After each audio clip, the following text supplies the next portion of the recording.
நம்முடைய அண்ணன் எடப்பாடியாருக்கு எதிரிகளும் இருக்கிறார்கள், துரோகிகளும் இருக்கிறார்கள். இந்த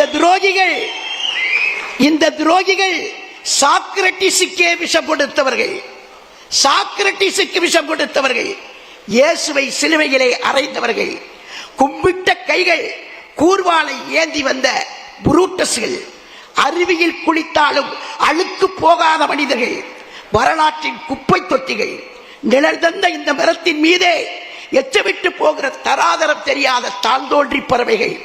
எத்தனையோ பேர் இந்த இயக்கத்தை காட்டிக் கொடுத்து விட்டு போனார்கள். ஆனாலும் இந்த இயக்கம் அழிந்து விடவில்லை, வீழ்ந்து விடவில்லை.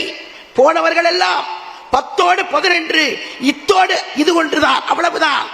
ஆனால் யாரும் தப்பு கணக்கு போட்டு விடாதீர்கள், எழுதி வைத்துக் கொள்ளுங்கள். வரப்போகிற தேர்தலில் வென்று நம்முடைய அண்ணன் எடப்பாடியார் முதலமைச்சராக வருவது உறுதி. அதை எந்த எரிமலையானாலும் புயலானாலும் பூகம்பமானாலும் தடுக்க முடியாது. அதிமுகவின் வயது 53, அதிமுகவின் வயது 53. அது இன்னமும் போர்க்குணம் கொண்ட புலிதான். நெருங்கி பார்க்கலாம் என்று நினைத்து விடாதீர்கள், வாளை மிதிக்கலாம் என்று துணிந்து விடாதீர்கள்.